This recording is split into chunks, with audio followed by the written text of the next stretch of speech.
G'day guys, welcome back to another cracking episode of Level Up. We are back in the shed today for something a little different.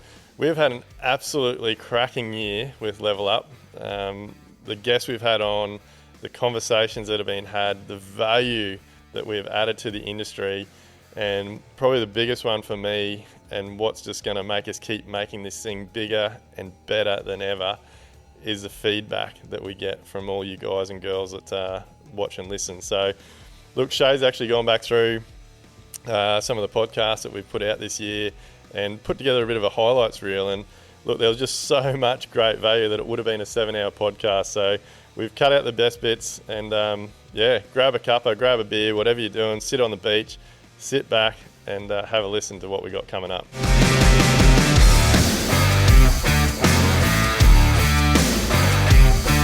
All right, so let's kick it off with the 7 Builders podcast. To have so many incredible builders in the one spot at the same time delivering value was just off the charts. The likes of Cole Zanetto and Matt O'Grady from Zanetto Builders, Craig, Stewart, Brett Fowler from Saltash, Robbie and Dean from Evo Built, like absolutely off the charts. This podcast had a lot to do with or a lot of conversation around self-development and the need to constantly be working on yourself and your business. So let's get into it. And so basically everyone sitting in this panel today is all getting some sort of coaching. Is that right? Yes, yeah. Correct. Yeah. Yep. Yeah. Do you want to talk about yours? Yeah, so I think being a typical male, everyone's ego and their personality is something that prevents them from seeking help. And for me, and I know Matty and a few boys, it comes to a point in your life where you hit rock bottom and then you've got to reach out because you just can't go on. I think that social media has definitely put that option in the spotlight, whereas maybe 10 or 15 years ago, before people had Instagram, you probably didn't have that accessibility or knowledge that you could just reach out and find someone.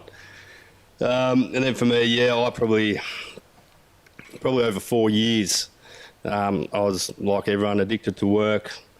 Personal relationships really started to fail, family and all that, because all I did was prioritise work. So you're doing 80, 90, 100 hours a week and you just get stuck in that rat race of going round and round and round. And no, you can never finish work. And that's the way I look at it. But back then you're like, all right, if I knock 15 hours today, I'm going to get ahead for tomorrow. But you'll knock 15 the next day. You'll knock 15 the next day. So, business coaching for me was a step back to look at myself through, like I said, relationship issues, personal issues, health issues. And it was something that for me was life-changing. My relationships now is 10 times better and I'm a better, more supportive partner than what I was back then. And the influence that it's had on me with how I respond to people and just my day-to-day personality has had a massive influence. So for anyone out there that's looking at doing business coaching, for me, when I first looked at it, if it was $2,000, $3,000, $4,000 a month, I was like, fuck me, that's dear, like that's a lot of money. But I can guarantee you within that first month, you'll make 10 times that. And it'll also 10x your mental health, and that growth from that investment is exponential. So there's no bad investments in yourself. So start with yourself, and the business will follow. Yeah, 100%. I'm a massive believer now. Like, if you're not right, nothing around you can be right. Your relationships, with your kids, your partners, like your subbies, your employees, like you've got to be right yourself before everything else around you will flow on. But like you do Live Like Build, but you do some other stuff as well. Yeah. Live Like Build was the start of it, and like some of these boys have mentioned, I did hit rock bottom, and me and Dwayne have talked about this before on the podcast that I was out. I'd had enough. And I just, something inside me wanted just to make sure I'd give it one more crack to myself, know that I'd give it everything and not just pull up short just because things were tough. But we got stuck into Live Life Build, and that was just 3-4 months of real intense. I got straight. Like, I loved what I was seeing. I loved the whole course. I was doing it at all stupid hours of the night and morning, and because once you can find stuff that, like a lot of the stuff you should be doing, but once it's structured in a way that you can understand it and it's at a time in your life or in your business where it's applicable, it's just music to your ears, and you can't get enough of it. So done that, but then I delved into it probably for nearly too far for 6 months, and left the personal stuff way behind, and So then I delved into a bit of a self-improvement journey with Rising Kings, and that was the icing on the cake. That's what made the two worlds come together really well. Just focusing on myself a bit more. I think the big thing about business coaching, like Live Life Build, is the networking and the support. And like when you're at that point and you're at the bottom, you're at rock bottom, you feel very alone.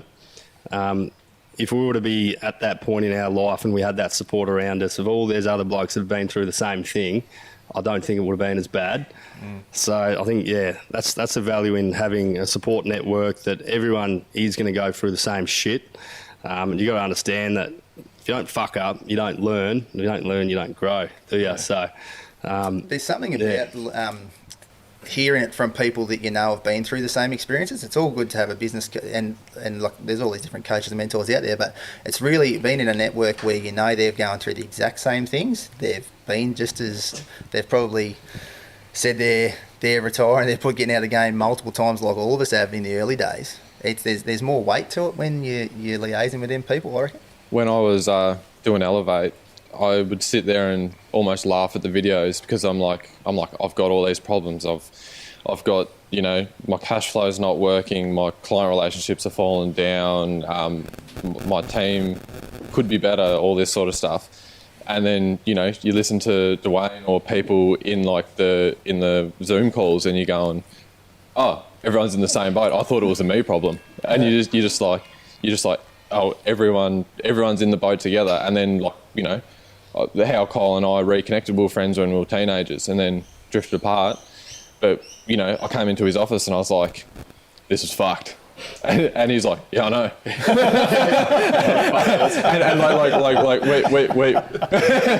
and we bro out on like the things that we done wrong, but then we can use that energy to work together and improve. And it's just like, look at 8 months ago I was just alone, and look at this is unreal. This is really cool. I think there's a difference, but and you guys are, I think, nearly 8-10 years younger than I am. I think with your younger guys, it's going to get taken a lot more seriously. I know, I did similar things to guys when I was going through my troubles, and they just say, mate, fucking harden up. It's the way the industry is. You'd walk out there going, fuck, well, if that's the way it is, do I really want to be doing this? Better harden up then. Yeah. It takes a generational shift though, doesn't it? It's not something that happens really quick. It's got to be us younger guys who you're getting information and you're from different places. Like in the old school ways, when the way I learnt the bloke I done my trade under, he was as hard as nails. There was very, very uncompromising, and it was his way of the highway. And I think it's a generational shift, and people are starting to learn, a very different way. What do you think, Craig? Yeah, there's definitely changes. And from when I was an apprentice to when I was a young tradie and first started my time, people didn't want to help and communicate and connect. And this shows this group here, but people have realised that there's more out there, there's more needed, and self-improvement is a big thing. And networking. Whether you're networking with an architect, a designer, whatever, but builders who network are going to be better off. 100%. You're helping each other. And I think that's a big thing, and part of, obviously, this podcast, but just day-to-day life is if you've got a problem or got an issue and you can talk to someone else, even if they can't solve that problem, but listening straight away.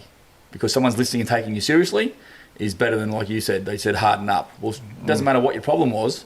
They're not giving you any solution apart from see you later, don't want to know about it. Yeah. That's your problem. But as soon as someone listens and takes it on board, straight away you've got a connection. Straight away you feel that there's some hope.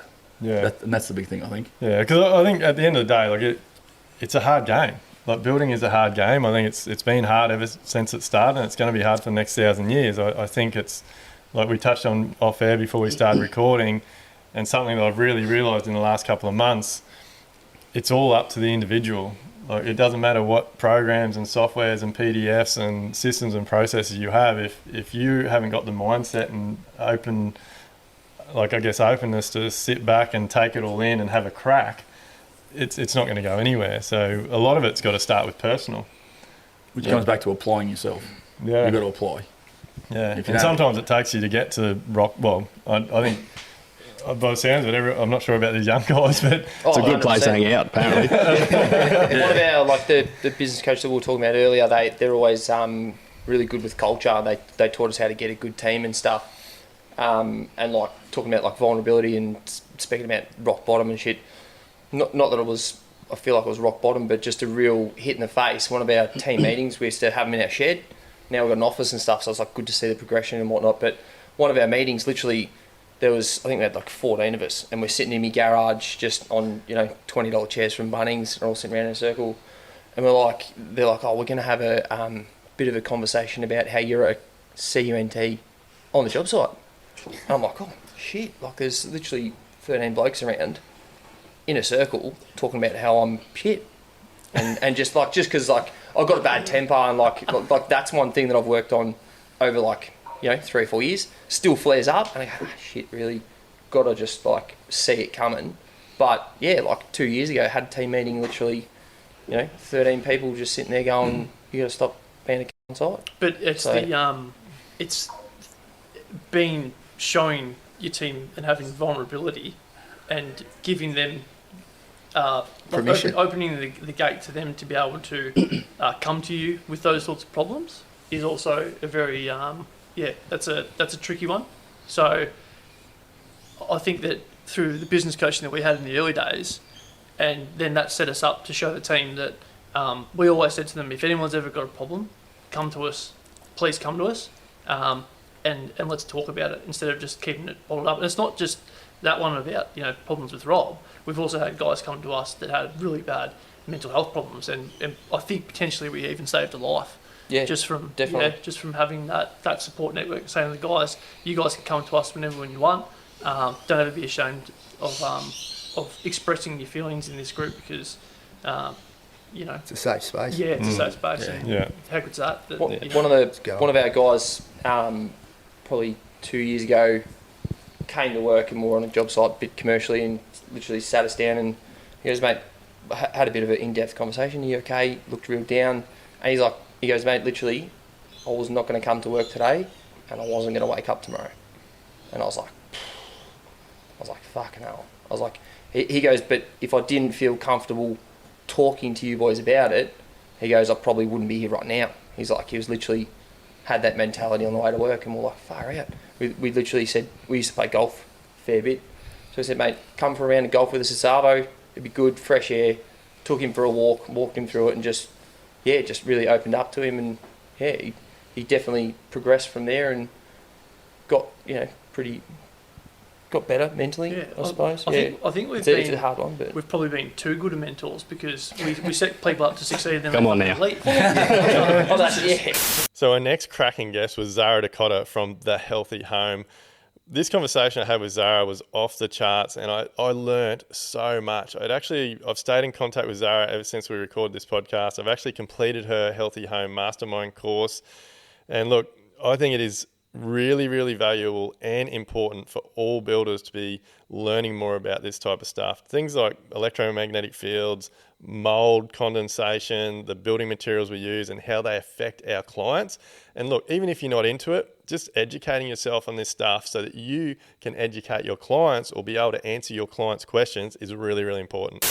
Well, let's go back to electrical. How do you solve it? How do you solve the problem? So working with an EMF technician early on is a good idea. So getting an assessment, getting them to come and assess what the levels are like at the site, and then designing the home so that appliances that emit high levels of EMF, like your fridge, your washing machine, your meter box, are not sharing walls with the bed head or an office where you're spending significant amounts of time. And then there's strategies that you can implement with the way the home is wired, where solar panels are placed, having the option of hardwired internet so that if the family wants to go down that path, they can. Yeah, and look, we've actually done one job, actually it's probably getting close to 2 years now, 18 months, that the client had listened to one of Amelia, the Undercover Architects, my business partner's podcast, about the electrical currents and those types of things. Yep. So we it was the first time it ever been brought to my attention, and so we put all the internet in a cupboard away from the bedrooms. Yep. We put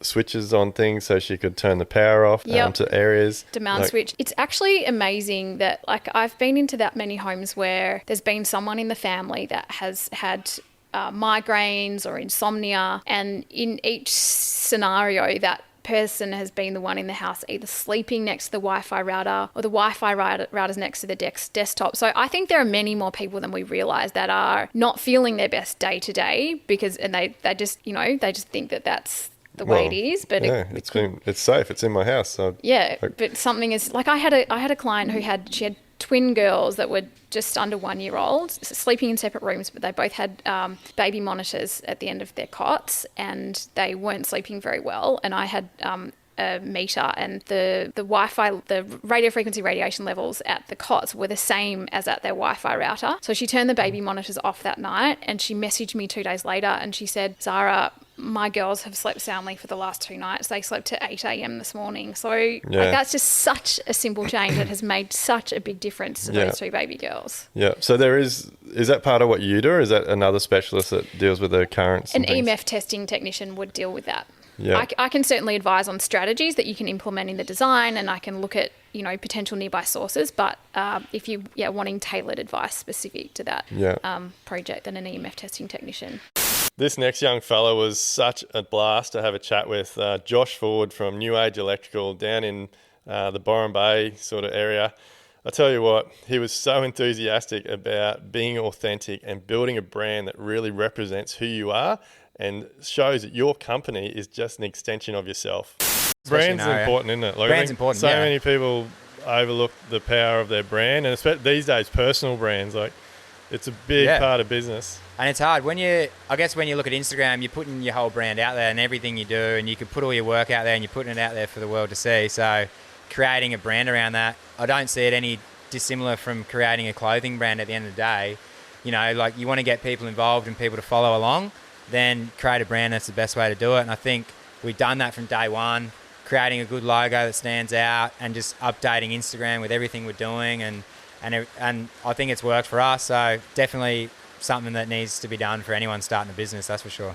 And anyone with a business. Like it's putting you out there, your beliefs, your cultures, all those things, like your work, your team, like all your interactions with your clients, the work you do. So it's your brand is like ultimately what's going to attract you, the right type of clients, the right type of employees, the right type of suppliers, all those types of things. So, well, it's what sets you apart as well. So say, in our area there's 100 electricians.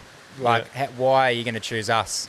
If I don't have an Instagram and I don't have something that stands out, or I'm not using Instagram, how do you know who I am or what we do? You know what I mean? Like, the times have changed from word of mouth is so good, but the times have changed from that, where it's like, especially where we live in Byron, there's so many people coming, like developers and builders from here or Melbourne and Sydney coming to the area that they don't know the local trades to get any feedback from other people or people there. So what do? They're going to jump on Google, they're going to jump on Instagram, they're going to be searching local electrician and then we've built our website to make sure I know it's the best in the area without pumping our tyres up. I know it's good. I've pumped so much time and effort into that, working real hard to make it look sick. It's got videos on there. It looks really good. That's the first impression of our business. And that's it's not only, I think it's more than that. Like, I think if you, like, you can tell how passionate you are. You can hear it in your voice. You can see it in how excited you are sitting in the chair there. Like, it does so much. Like, you'll be inspiring other electricians around Australia, around the world that come across your page, see what you do, see how you put it out there, see how you look after your team, all those types of things. Like, so the power of it is enormous, and I think so many people don't realise the power of it. Like, I know myself, I avoided social media for so long when it first came out, but I just harness it with both hands now. Like, it's incredibly powerful, and it's the main reason why all of my businesses are the way they are and as successful as they are. Well, it's how, like, I reach out at you, find you, you know what I mean? Like, it branches you out in different avenues to find different... it's why you're sitting here today. That's it. Like, if you don't do it, it's almost that thing, you're going to get left behind. You know what I mean? I know there's some guys there's some older builders we work for that haven't really branched into that. And then, the industry has changed so much, especially where we are. And there's all these young guys coming up and they're getting all this crazy architectural work. And I know the older builders are going, how the fuck are they getting that? How are these guys getting it? But it's like they're prevalent, like, like they're relevant, they're prevalent, they're in people's faces, like, that's what they're probably going out of their way to chase that work, and that's why they're getting it. Well, they're putting people can see you. Like, people can see what you do. Like, I say it all the time. Like, I think social media is a new word of mouth. Like, word of mouth is obviously the best type of work, and people are still going to be referred to you. But my personal opinion is the number one thing people will do when they hear about you is go and see if you've got an Instagram account. Look you up.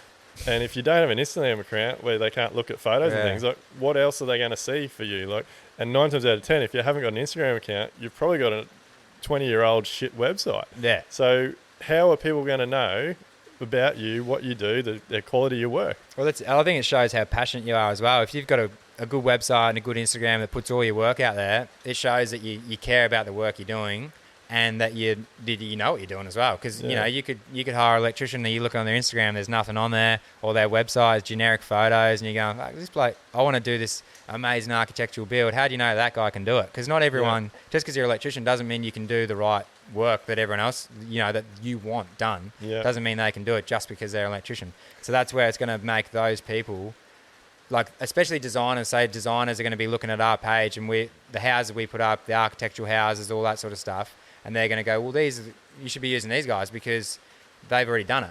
But the other guy, they go, oh, we want to use this guy. He's our local electrician. They go, has he done this sort of stuff before? Like, I don't know, because I can't see his photos or anything like that. So. All right. So if you're having a little bit of trouble finding the ideal client, the ideal job that you want to be doing, then these 2 next guests, seriously, they took this conversation off the chart. So we had David from EcoWise Homes and Anthony from Outlier Studio. This podcast, I think it was one of the longest podcasts we actually did, but seriously, it was just complete value, start to finish. And there was a lot of conversation about qualifying your clients, putting systems and processes in place to attract the right type of client so that you can be doing the type of work that you want to be doing in your business. So how does it work for you two? Like, how do you work the process? So, depending, the lead could come, so it could be an inquiry from either of us, and we'll then make that introduction to the potential client. We kept it separate as far as the business side of things go, but it's usually just an introduction to begin with. We'll do our typical vetting processes and things as such, an inquiry form, make sure that it's the right fit for both before proceeding any further. Yeah, we're both very big on qualifying the clients, that's the thing. Absolutely. So how are you doing that?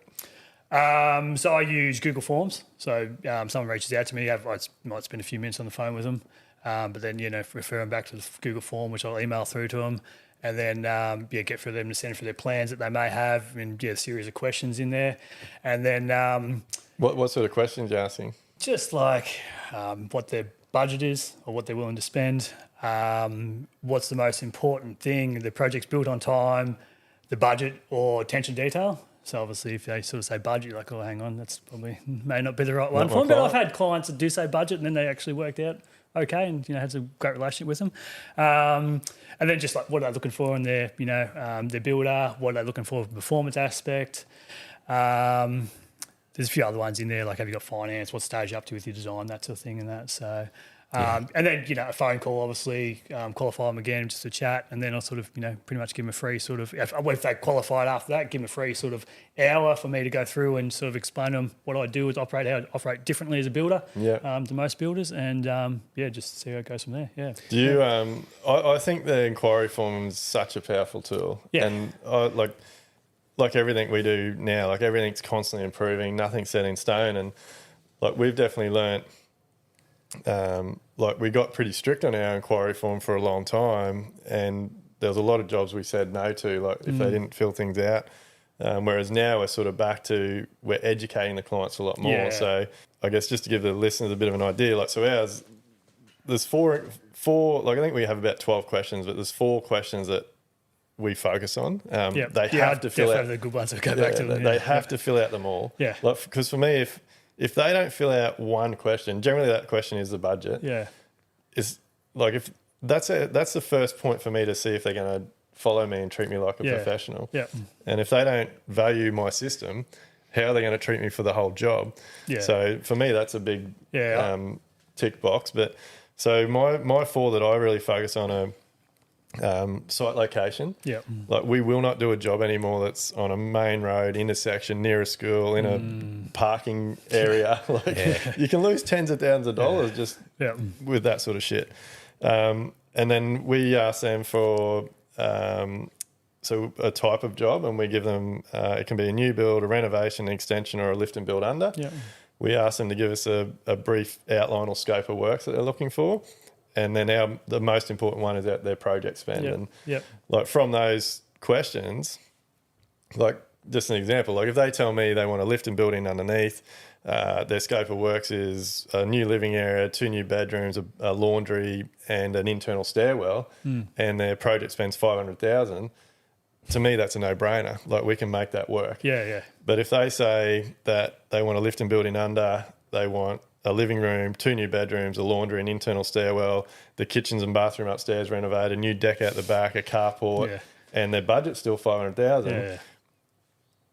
In the past, we would have gone back and said, "Oh, look, we really apologise, but at this point in time, we're unable to help you." Yeah. Whereas now we go back and go, "Oh, look, thanks very much for filling out all the questions. Really appreciate your information.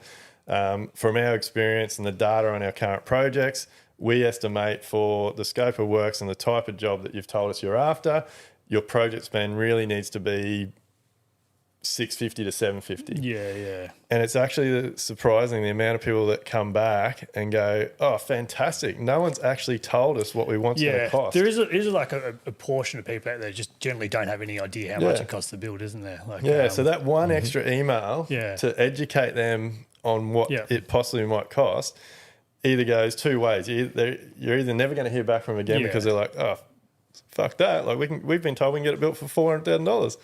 Or you get the ones that are like, "Oh, mate, fantastic! Like, can we have a meeting? We'd love you to educate us more." Like, it's that whole inquiry, well, we call it the PAC process. It's so good. Yeah, it really is. Like, I think it's been a huge game changer for my business. Like going back, when I first started, I'd get a phone call. And we'd be like, chew their ear off, and then we'll jump in the utes the next morning and we'd be on site like, "Oh, what can we do for you?" and that sort of thing.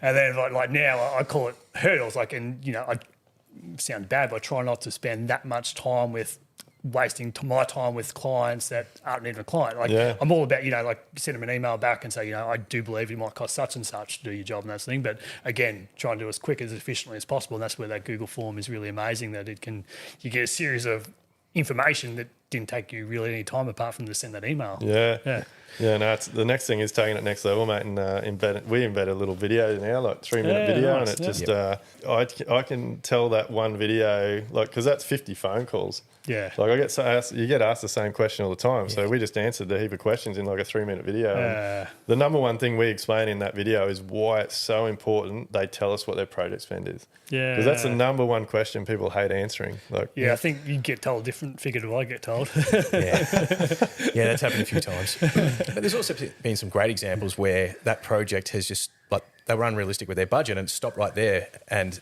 for the better. Like that was the best outcome for that person at that time, was to put the brakes on and not go forward with it at that unrealistic budget. And look, they may find someone who says, "Yeah, I can do that," but we all know they're going to end up at the same place where they shouldn't be. I think that's where like the builder involved is so important. Like with the first sort of pricing we can do, like there's a lot of assumptions that are made. Like might be concept stage. We probably don't have any structural engineering and that sort of thing. So we're making a lot of assumptions as far as maybe structural steel and all sorts of stuff. But at least you're sitting down and spending, the 3 or 4 days worth of work in it to get your figure and that sort of thing. And as you said, it can be a red flag and say, "No, that's well and truly above our budget," or "Hang on, let's remove that second balcony area or the fourth bedroom," that sort of thing. So, The only thing I'd say that I do probably further, because we have an inquiry form, it's a Google Doc as well, is we actually have a few statements and we just want to make sure they align with that. And one of them is, how do you see this home? Do you see it as a commodity, or do you see it as a place for you to live with your family? And if it's a commodity for resale, then we're probably not going to be aligned. And, we try and just throw a few of those thought-provoking statements out there and just see how that sort of fits with them. And that's another way that we sort of, another thing we put into that inquiry form as well. But I like that video. That's a great idea. That is... to me, that's how you add value to your business, isn't it? Like, you want to be aligning with people that have the same or very similar beliefs, values, opinions, all those types of things. Because it doesn't only make them treat you as a professional and respect your opinions and the service that you're going to be delivering to them. It just makes a far better relationship. Straight away. Yeah. Like, instantly, that you're going to be with someone who's like-minded and you're going to, hopefully get along really well and because ultimately we're looking at the outcome, and it's the project, and we're project focused, and that's what we want to be able to do, is provide the best outcome. So, I mean, what have you sort of found are you client focused or project focused? Like, what's it typically for you when you look at something? Is it you want to have the best possible clients regardless of what the project is itself, or? For me, we've really changed our tune on this. So when actually it's 10 years ago now when I first started reaching out and getting some mentoring and coaching and stuff, and everyone, like I tried 5 or 6 different coaches, and everyone said you've got to find your green house or your red house, like and I went down that path, and whereas now we are all about the client. Like I don't care what type of job it is, whether it's a new build, a renovation, an extension, a $50,000 carport or a $5 million house. If the client doesn't have the same beliefs and values as me, then it's not worth me working for them. Now, when we talk about leveling up the building industry, seriously, this next guest, Chris from CMA Homes, has absolutely taken it to the next level. He has started a business from scratch with his family that is now turning over $90 million plus. The thing with Chris is he has a real thing about setting expectations and building culture in his business, and he talks about how he has used that to get his business to the next level. How do you go like finding staff now? Like, 'cause, like as any business grows, like when you've come from like someone like yourself that's had a go and you know how to do everything. Yeah. Like, do you sit back and go, oh shit, like they're too slow, or I could do it quicker than that? Like, look, my office will tell you I'm the hottest man to please. So they will definitely say that. When I give a compliment to one of my staff members, they know that is genuine. I don't compliment them. You know, I don't say, oh, you're doing a good job if you're not. I will say it how it is. Yeah.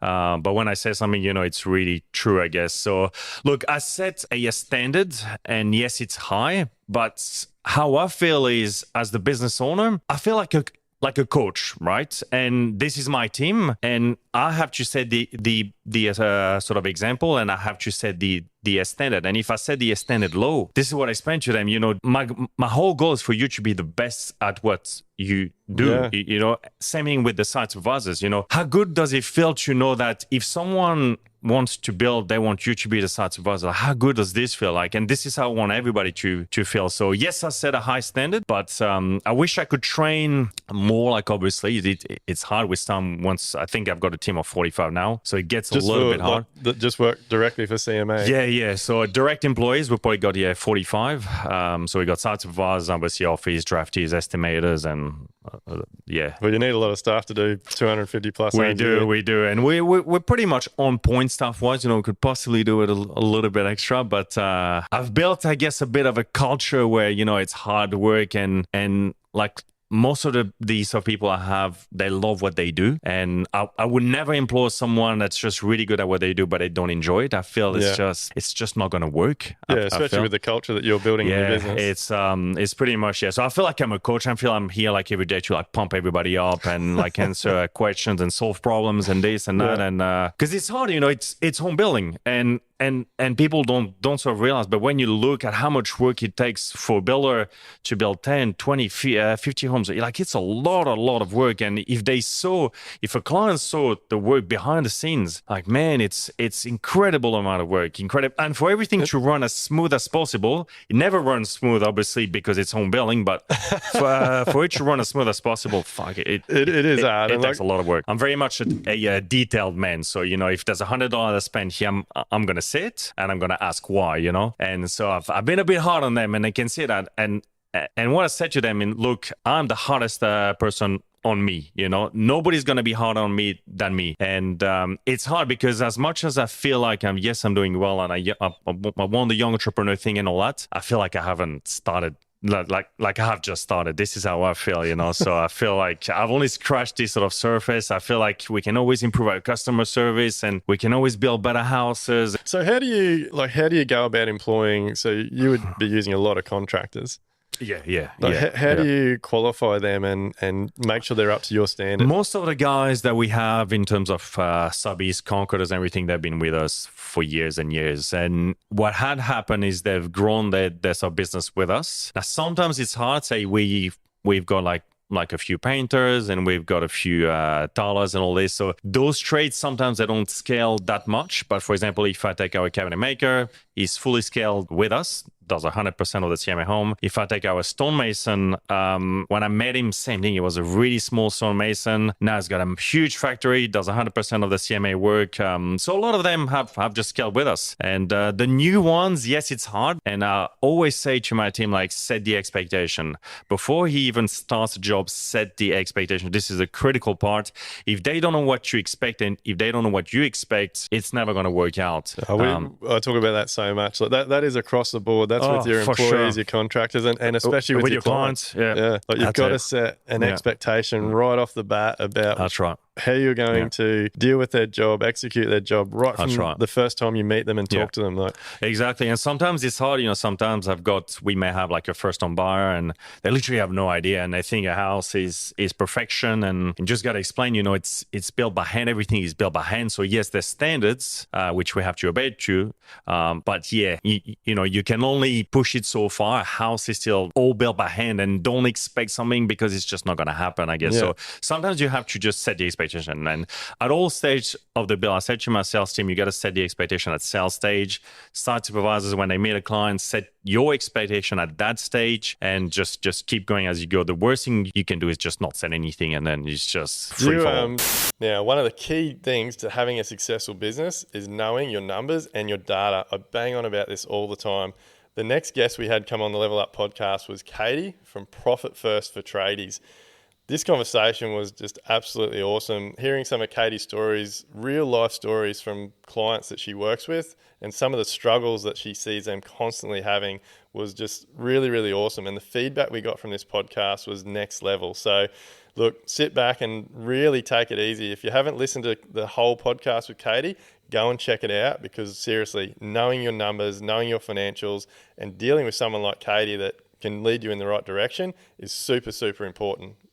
What do you do to get tradies in shape, I guess, with their numbers? Firstly, tradies are actually as you say, they're really good at numbers, and you're actually really good at following a system once you have a system. I've never worked with a tradie that hasn't been able to pick up Profit First. And I have heard it all. I've heard that I left school in year 9. I've got all these other issues. I'm not great with numbers. But when you're given a system, you are actually really good at following the system. You just have never been taught a system. And that's what I always explain to clients. I'm like, if you think back to like day 1 of your apprenticeship, could you read plans properly? Could you like plan things out? Could you map out, the next 6 months schedule? Could you do any of that? No. It's the same with your financial system. You've never been taught. So we have to go back to that like day 1 of your financial apprenticeship and start from the beginning. And that's super uncomfortable for most people, which is why they ignore it. And what I find is, I always talk about your financial team. You have to have a really amazing financial team to help you in your business. Just like you've got great staff members and, great subbies and so on, you've got to have a really solid financial team. And unfortunately, and this is not all of them, but for the most part, accountants are amazing, but sometimes they lack a little bit of being able to explain the financials to a client in a way that really is just simple and basic and makes sense to them. And what we do, and I did myself originally when I was in my business, have that conversation with the accountant. You're like, I'm not really sure what he's talking about. I won't ask the question because I feel like an idiot. And then next year you have the same thing, and then it just kind of snowballs. And the same with many bookkeepers. They're great at their craft. They're great at what they do, but they're not so great at being able to communicate what's needed, what's missing, what areas need the focus. And I think because of my financial planning background, I've always looked at where are you now? Where do you want to be? What's missing? And I've always had that kind of mechanical mind. I've always wanted to pull things apart, see how it works and what's not working, and then let's put it back together so it actually works. And I think that plays well for me because that's what I do with businesses. I may not have become the motor mechanic, but I'm certainly a mechanic when it comes to looking at businesses. And whilst I have a bookkeeping business, I don't refer to myself as a bookkeeper. I kind of sit between the two, and I can almost interpret what they need to tell you and then be able to explain it to you in a way where you go, oh, okay, I get that. That's easy. Yeah. Why couldn't they have just said that? And it's just because everybody's kind of speaking a different language, and you just need to have that team around you. We need the amazing tax accountant. We need the amazing bookkeeper, but you also need the person who's going to be able to help you put the financial systems in place so they all talk to each other and they all make sense in a really simple and efficient way. And that's what I find when Profit First is set up properly. It should be a 15-minute review a week max. Yeah. Even if you're a multi-million-dollar business. It's funny. So one of the first things we do when we get builders into Live Life Build, like we've created what we call our overhead calculator. So we get them to fill it out, put all their data and stuff in, and then they can book a call and we talk about goals and things. And 9 times out of 10, that first call, it ends up being completely chewed up just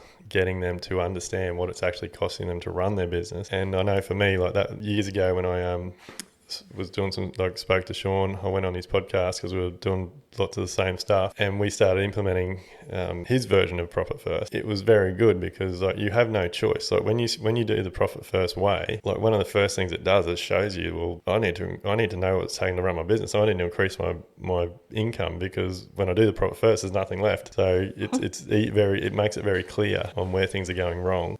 And and I always say it raises that red flag for you. And then you have to consciously go, oh, I'm going to ignore that. Like it's there for all to see that you don't have enough money in that particular bank account for those bills or whatever it may be. You can't hide, which is uncomfortable for the business owner to start with. But once you get through that initial phase, like anything when we do something new, it's uncomfortable for a while, but the benefits far outweigh that uncomfortableness. And just knowing that you've got money in the bank to pay the wages or to pay the BAS bill or to pay, the end of month bills.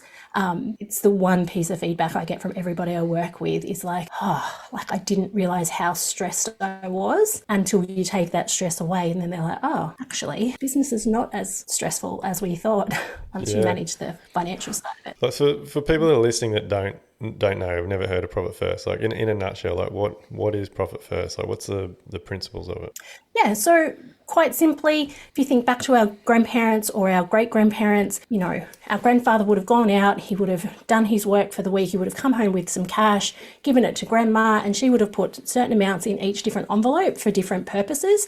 And once that envelope was empty, you had to get resourceful. And it's a similar sort of concept, but for business, and we use bank accounts nowadays because we don't need to be getting cash out. So you will have a number of different bank accounts. So when we set up Profit First, my version, we start with 7 bank accounts, which may seem extreme and it may seem like it's more complicated. And for the bookkeepers and accountants out there, that may send warning bells off in their head. They're like, that's going to be a disaster.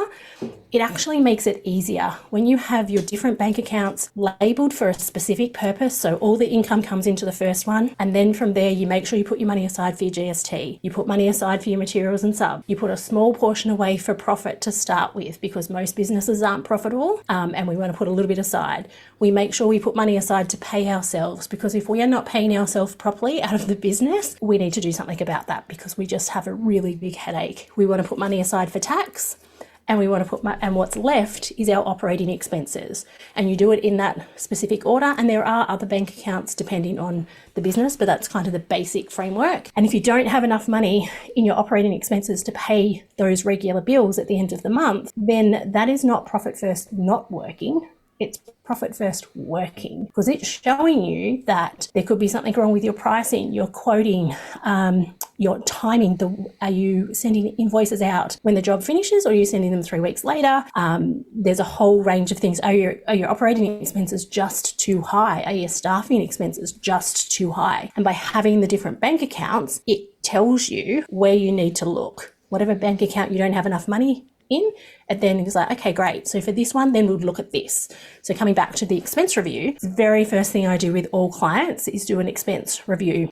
It's something that they dislike the most, but the highlights amount what of they're clients doing that it's one of my favorite things. I love it because it's really easy to find. So I always explain it. If you think about your operating expenses account as a bucket, it's got all these holes in it, but you don't know what's causing the holes. But you just keep working hard, thinking the bucket will fill up eventually if I just work harder. I work harder, and what happens is you burn out and you get sick, and the money still leaks out. So we have to patch that bucket first. And how do we do that? By doing an expense review. And the amount of times, I always use one client from many years ago. I had encouraged him to do this expense review for a number of months, and he was like, no, we're all good. Like, the business was going okay, don't need to do it. And when he finally did it, he found a insurance policy, $72, still coming out of his bank account for a car that he had sold 5 years prior. He called the insurance company. Thankfully, they refunded him 2 years worth, but that all adds up. And I use that example every single time. And the amount of clients that laugh and go, oh, that's ridiculous, like that would never happen. And then come back to me and go, guess what I just found? It's happening every day. All right, so this next guest, I would like to say, has become a bit of a buddy of mine. We've known each other for a long time now.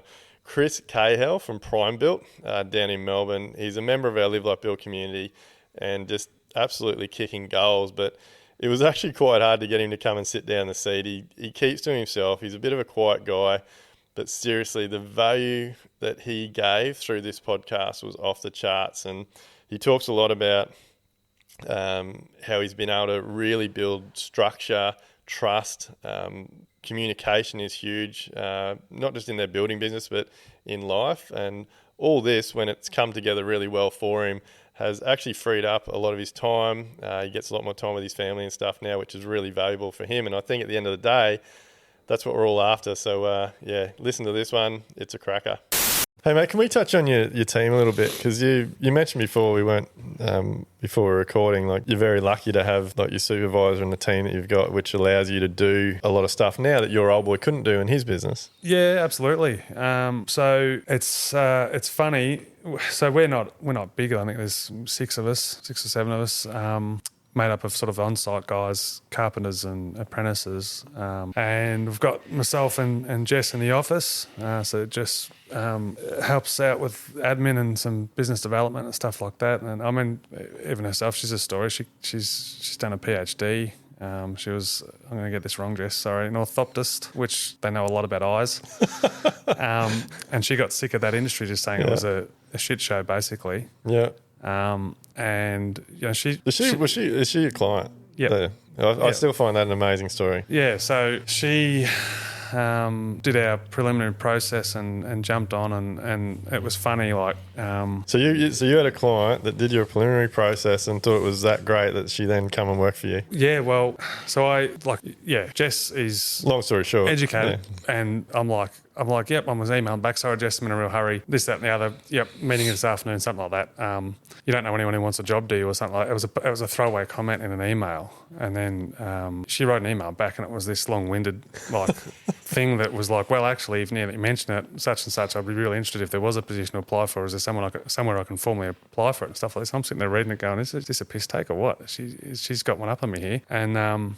Anyway, we just explored that further, and then she's completely changed industries to come and work for us, which is good because I have long spoken about the lack of professionalism from top to bottom, like whether it's trades or offices or whatever, just people's experience can come up like several notches, and it's not hard because there's so much low-lying fruit, if you will, for just opportunity to do that. And so she's come on board, and she's steamrolled the office, and it's good. It's been really I love sitting behind the scenes, Live Like Build now, and seeing all you guys just killing it. And like I pick up all the little things, and like it's been unreal seeing you do your Friday wins or even just the phone conversation we have every now and then, because you've really run, since you brought her in, you've really run with handing stuff over to her and putting systems and processes in place to allow her to do what she needs to do. I think it's fantastic because that's obviously freed your mind up to focus on other things. It stems back to that, seeing Dad do everything, mum and dad, you know what I mean?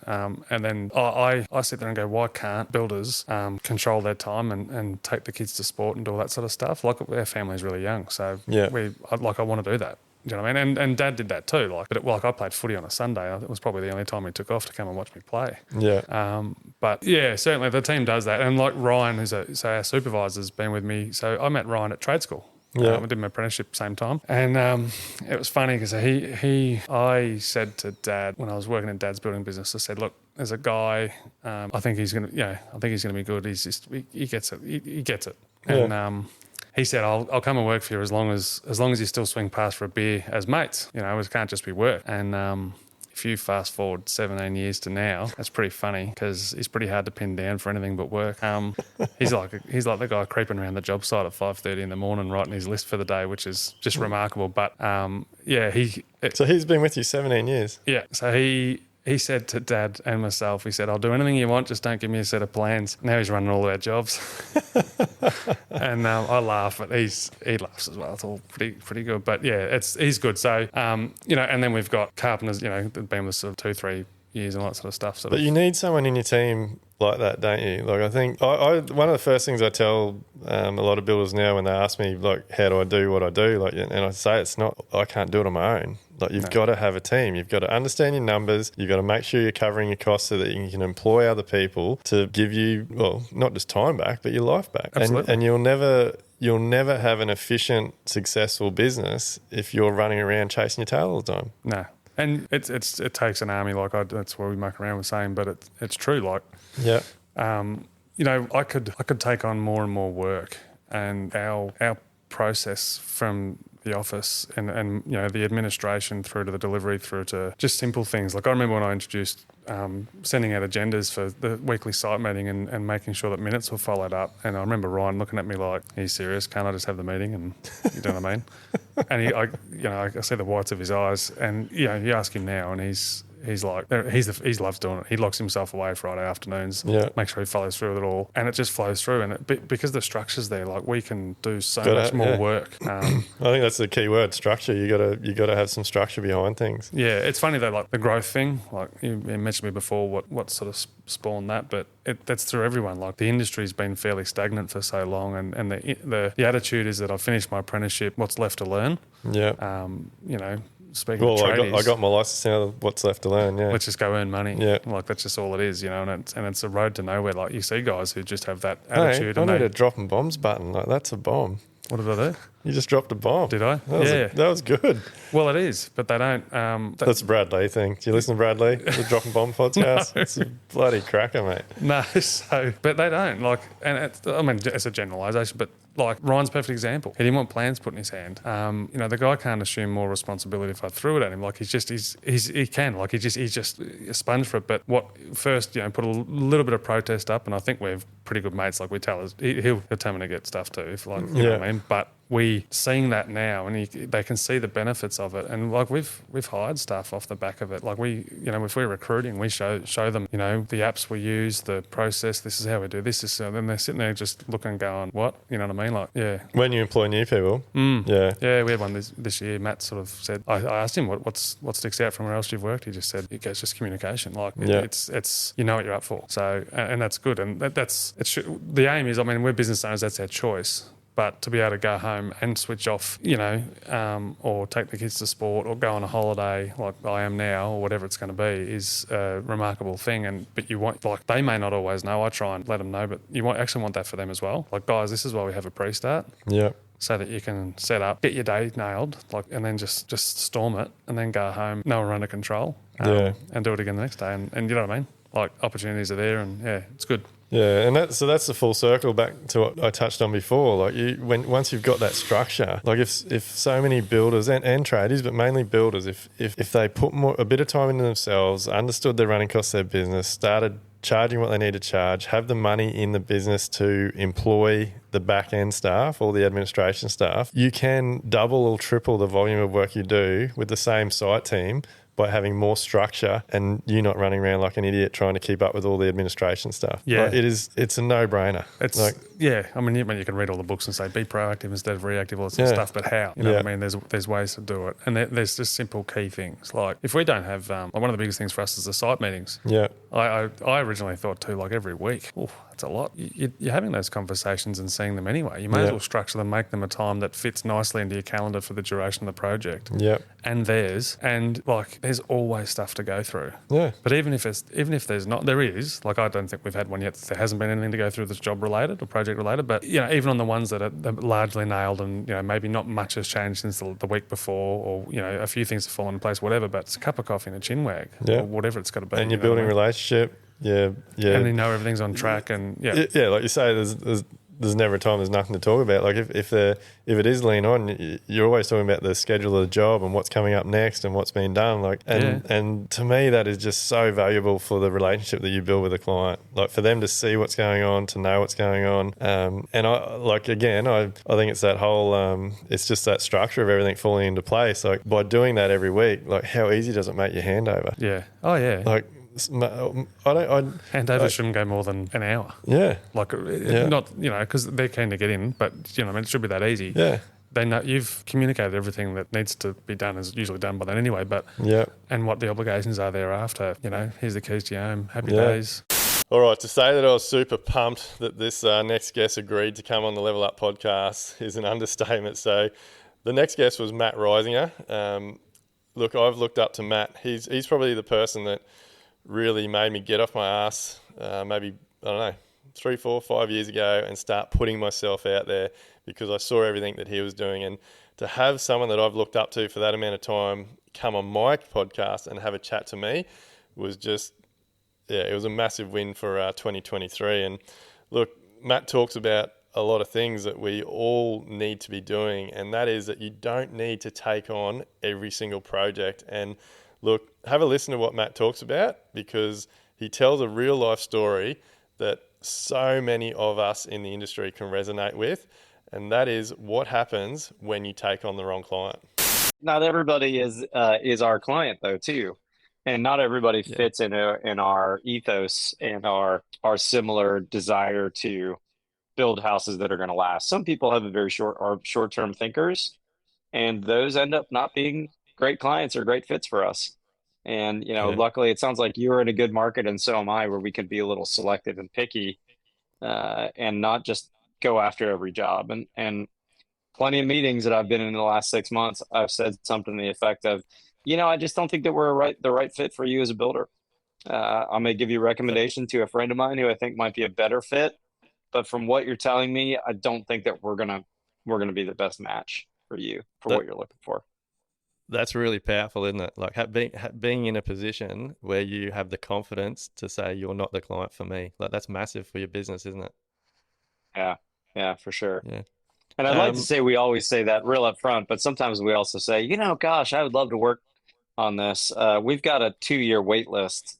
So if you're willing to give us a deposit, we'd love to give you a call in 2 years when we free up.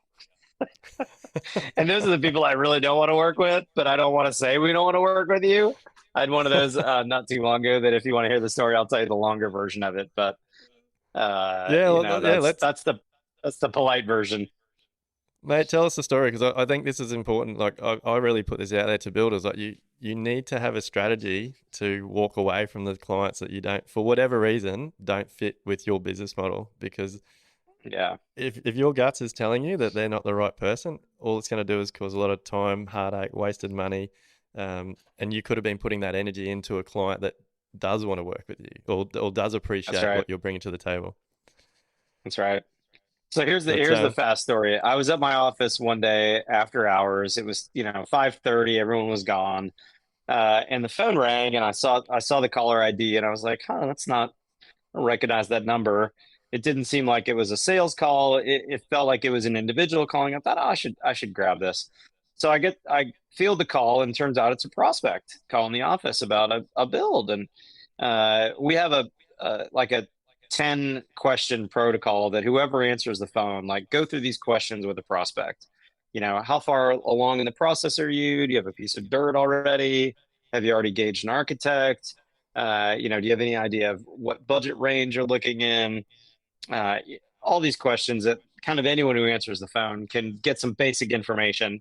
And then if it's, let's say if it's my accounting team that answers the phone, they can pass it on to me or one of my business partners to field a real sales call. So I get this call. I'm going through the questions with this guy, and I'm like, wow, this is a terrific prospect. Like, he has a really good budget. He seems to really care about well-built construction. Like, he's saying all the right stuff. And I was like, this is great, and he's already kind of down the road with an architect that I knew and liked. So I'm thinking this is terrific. I can't believe I answered the phone. What a win. And then towards the end of the call, he says something like, I don't think I can get together with you next week after all. I forgot. I got to be in my other town where we're moving from, because we're finishing up some things with this other builder. I was like, oh, have you built before? What's the story? Well, he goes on to tell me he's suing his builder in this new home that he finished not too long ago. And he's got to finish up the lawsuit and take care of some things. And I'm like, oh my gosh, like, wow, I can't believe number one, I'm surprised he told me. And number two, I'm like, I got to dig in a little more here. So I dig in a little more. It turns out his wife is an attorney. And the wife specializes in suing contractors in her firm.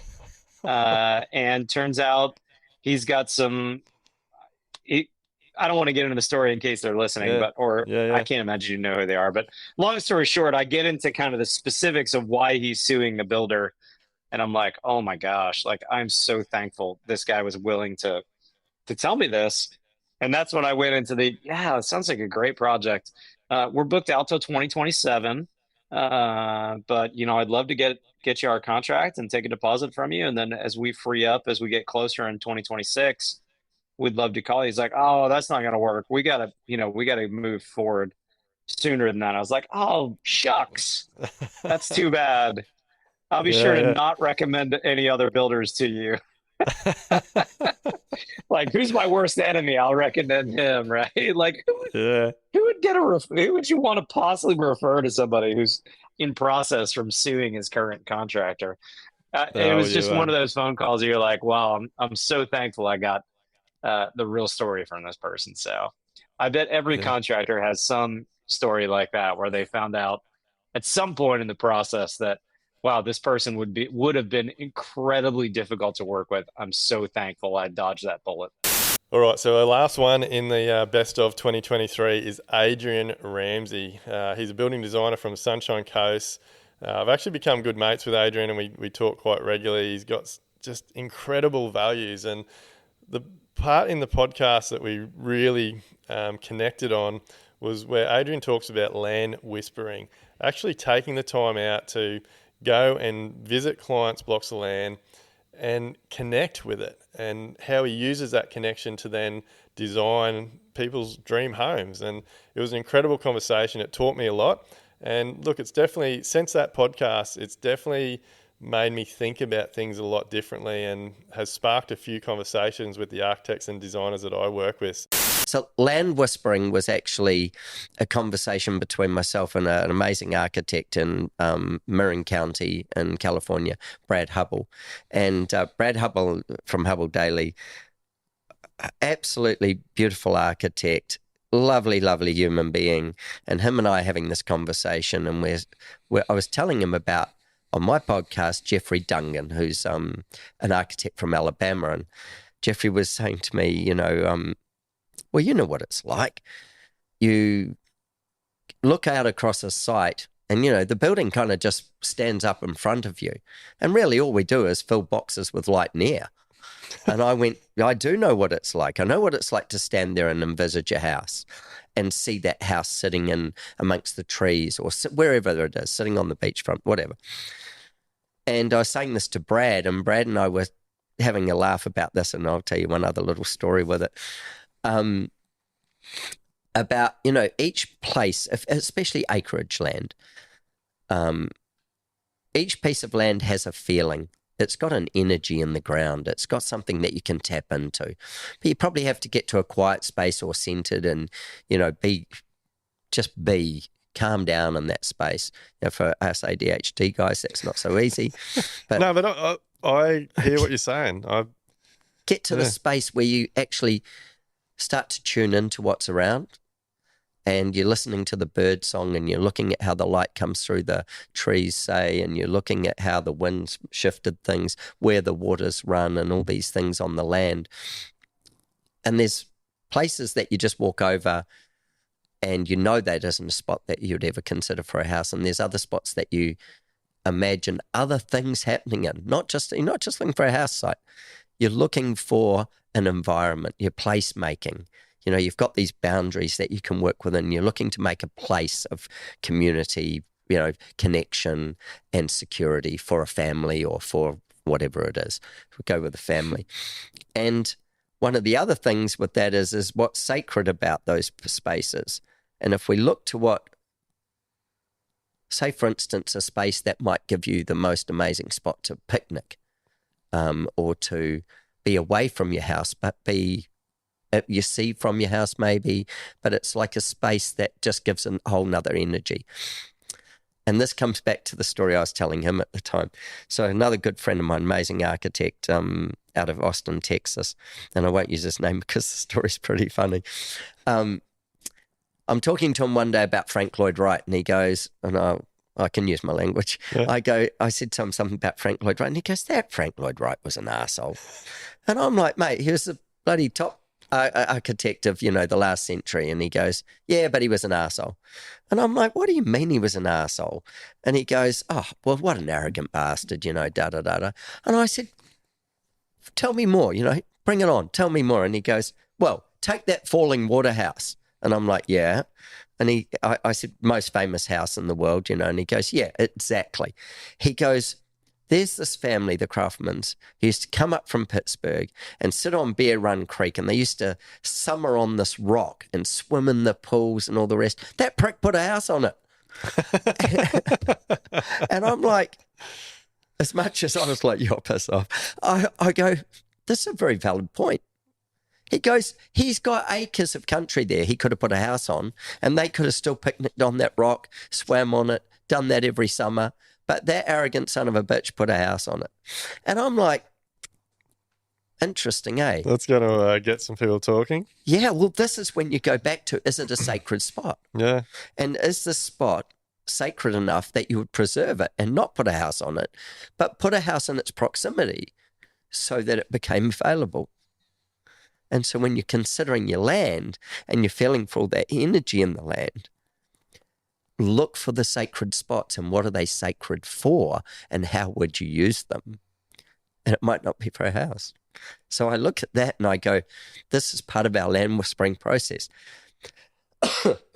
Brad and I got into this conversation about this, and we started talking about different land we'd walked on and the way different land ignites us and the way we see things happen in it. And so we expanded that conversation to quite a few other architects. And there's currently 4 of us around the globe, and we all practice it in a semi-structured process. How to whisper a piece of land, how to get at one with it, look for what it is. You often don't want the client there. You might have had the client there. What you want is to be there on your own often. It's lovely to be there before the sun comes up. Yeah. It's lovely to be there after the sun's gone down. Mate, I'm like as camping. You're talking, I'm like, we've just recently purchased a farm up north on the ocean, and I'm just picturing as you're talking and thinking like, fuck, like this is awesome, like. Because and so we've been camping on this spot because it's the one like we just love it's the best spot, and we were thinking that's where we would possibly put a house. Yeah, let's put a house right on that spot. Now you'll consider. Now I'm thinking, shit, we maybe need to, because maybe that spot is for that casualness, for that openness, and for that, you know, maybe it's a fire pit, maybe it's something like that you can still engage the spot before you go and put a bloody dirty house on it that changes the speed wherever it goes forever. Yeah. You know, and like this thing of walking over it and letting yourself feel it and becoming in touch with it and listening, sitting and listening in the morning and listening in the afternoon. It's not a one visit wonder. It's like, it's actually going and digging in and looking what the wind does and seeing when the birds come and where they fly in and out of, whether the, you know, roofs go or whatever there is, what other stuff's on the land, how you're honouring all that. Yeah. Because that's our responsibility to the planet. Because whatever we do is going to change it. Whatever we do, and we're going to do something, is going to change it. So how do we have the least impact with what we do to change it, and the most impact for the humans that come into it, and then create this incredible environment? So that's our land whispering process, and we'll do that for even if we're looking at say an original house that's already on something. Is where did the other people make magic outside of that house? What happens? Where's the dynamic, and where does the land allow for that dynamic to happen? So it's I love it. I kind of go, it's a bit of a woo-woo process, but it's not. No, I love it. I think it's fantastic. Yeah, it's a responsibility is the way I see it. I actually feel like, so doing this pack process that we have, I believe it has made me such a better builder. It's made me understand design and architecture a lot more. But I love all this stuff because I feel that so many builders don't, like, they just think they're there to build the house. Yeah, like, pour concrete, put up block, put up brick. Like, this stuff just walls. adds so much more value to everybody. Like, when everybody's on the same page and working towards this, and like like, mate, the last 10 minutes of what you've been talking about just resonates so much with me because I actually, like, I know everything is driven by costs, of course, and I know that everyone, like, my thing at the moment, or something that I really think about a lot, is like the way that Australia is developing, and like there's all these master plan communities popping up everywhere, and the houses are like boundary to boundary, and they've got enough room out the back just to have maybe a pool and a little bit of yard. And the developers feel that because like so many homes, they've got these big parks, no one's connected. Like, parents aren't going to send their kids out to play at the park that's 2 streets away. And no, not today. Like, no one can go and sit in their backyard now and look at a beautiful garden or a bit of a view because you're looking at your neighbour's fence. Like, what happened to when we didn't have fences? Yeah. What happened to when you had a house and it sat there and there was no fence to the road? There was no barrier to entry. There was no barrier to entry to your neighbours. In fact, if they mowed half your lawn or you mowed half their lawn, you wouldn't really know other than it was mowed because there was no boundary line. What happened to when we lived like that, where we put up a house and then we got, I don't know whether we got more and more fearful or whether society got sicker and sicker or whether both things happened. And suddenly, like, we're living with fences, walls. Well, mate, we've got to it as a society where a lot of neighbours don't even know each other. Yeah. Like, exactly. Don't even talk. Like, like, where I'm going with that is, it doesn't matter how, like, it seems these days, it doesn't matter how big the blocks are in, like, residential areas. People are just making the biggest house they can on it. Fill it up. I would, mate, and like, we're at a point now in our journey, like, if anything ever happened or we had to buy a smaller house or whatever, like, I know some housing estates now are doing 280 square metre blocks or 320 square metre blocks and that stuff, and they're filling the whole thing with house. Yep. I would rather stick a tiny house like on that block and create these amazing outdoor spaces, 100%. fire pits, pool area, so that even though you've got a small block, a bathroom and a bedroom, you can still do what you're talking about. You've still got somewhere that you can create special times and sit outside and watch the sunrise and the sunset. Like, we do live in Queensland, 330 sunshine days a year for anybody who's listening. But like, it's, I don't know, I'm with you. I love everything you're talking about. I think it's very powerful. All right, guys, so that's a wrap. Look, I take my hat off to everybody that takes time out to listen to my podcast.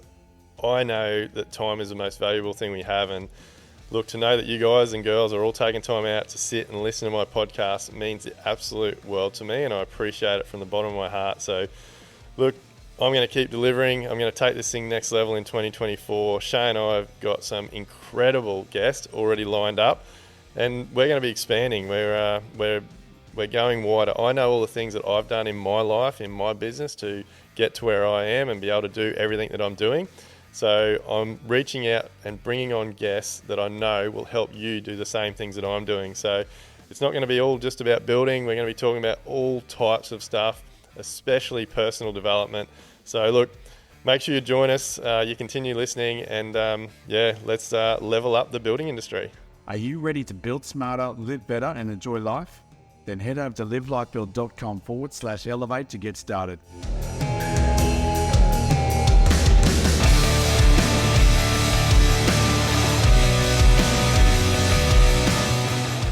Everything discussed during the Level Up podcast with me, Dwayne Pearce, is based solely on my own personal experiences and those experiences of my guests. The information, opinions, and recommendations presented in this podcast are for general information only, and any reliance on the information provided in this podcast is done at your own risk. We recommend that you obtain your own professional advice in respect to the topics discussed during this podcast.